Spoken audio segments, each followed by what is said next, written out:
અભ્યાસક્રમ લખો. Minor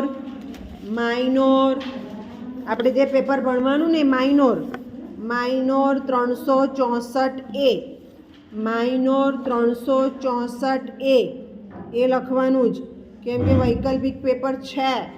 364B નિબંધ છે, એમાં માર્ક ઓછા આવશે. 2 જ પ્રશ્ન પૂછાય 25 માર્કના, તો ઓછા આવે માર્ક.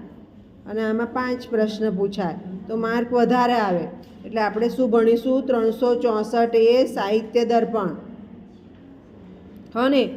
તો એમાં જોઈએ હવે શું છે. હું જેમ બોલું એ પ્રમાણે લખો. સાહિત્ય દર્પણ પરિચ્છેદ 6, છઠ્ઠો ભાગ જ ભણવાનો છે. પરિચ્છેદ 6 વિશ્વનાથ. કોણ છે એના કરતા? વિશ્વનાથ. કવિ છે, કવિ વિશ્વનાથ લખો. ને તો કદાચ ક્રિકેટરે વિશ્વનાથ હતા, હે ને? કવિ વિશ્વનાથ. અને કૌંસમાં લખી દો નિયત અંશ. એટલે આપણે જેટલું કીધું છે એટલું, બધું નહીં, આખું નહીં, જે કહ્યું છે જ. ચાલો લખીએ હવે. યુનિટ 1 ક્રિકેટરનું નામે વિશ્વનાથ હતું ને?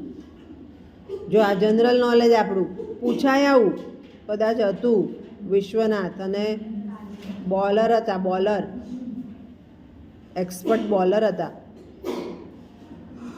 યુનિટ 1 વિશ્વનાથનું જીવન સમય અને કર્તૃત્વ. એટલે ઘણીવાર એવું થાય છે ને કે આ એનું છે કે નહીં. એ કર્તૃત્વ. વિશ્વનાથનું જીવન સમય અને કર્તૃત્વ. ડેશ કરો કે અલ્પવિરામ મૂકો. પરિચય. આ બધાનો પરિચય આપવાનો છે. આ બધું સમજાવવાનું છે. પરિચય. તાર બેટા જવું હોય તો જઈ શકે છે, જેને તબિયત ખરાબ છે. પરિચય. જોડે લખવાનું સાહિત્ય દર્પણ ગ્રંથ પરિચય. જનરલ પ્રશ્ન મારી પાસે છે, ટેક્સ રૂપાબેન પાસે છે. હા ને?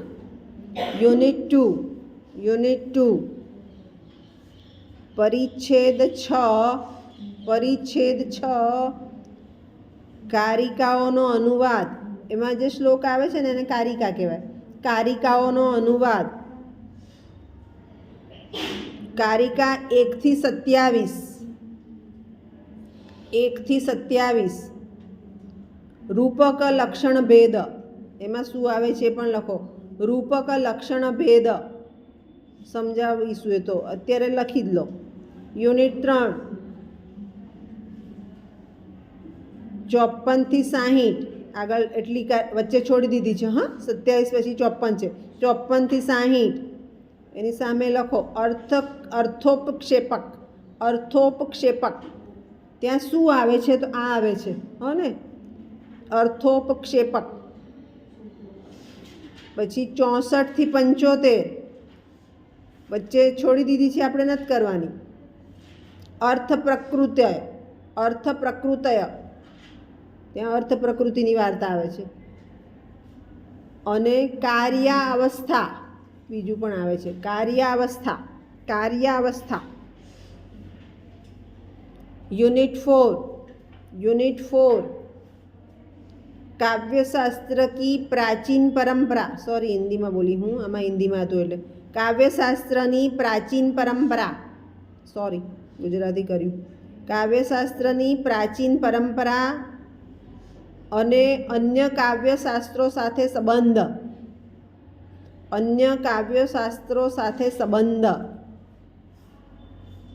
આ થયા 4 યુનિટ. પેપર કેટલા માર્કનું? 50 માર્કનું. 50 માર્ક એટલે 2 કલાક આપે છે ને? 50 માર્કમાં 2 કલાક. 50 માર્ક ઇન્ટરનલ, 50 માર્ક યુનિવર્સિટીના. એમાંથી તમારું અસાઇનમેન્ટ, હાજરી અને બિહેવ ને વગેરે અને પેપર, એમ થઈને 50 થાય. હો ને? યુનિટ 1 અને 4 હું લઈશ. યુનિટ 1 અને 4 જનરલ બધું મારી પાસે. યુનિટ 2 અને 3 ટેક્સ બધી રૂપાબેન પાસે. ખ્યાલ આવી ગયો? સમજ પડી ગઈ?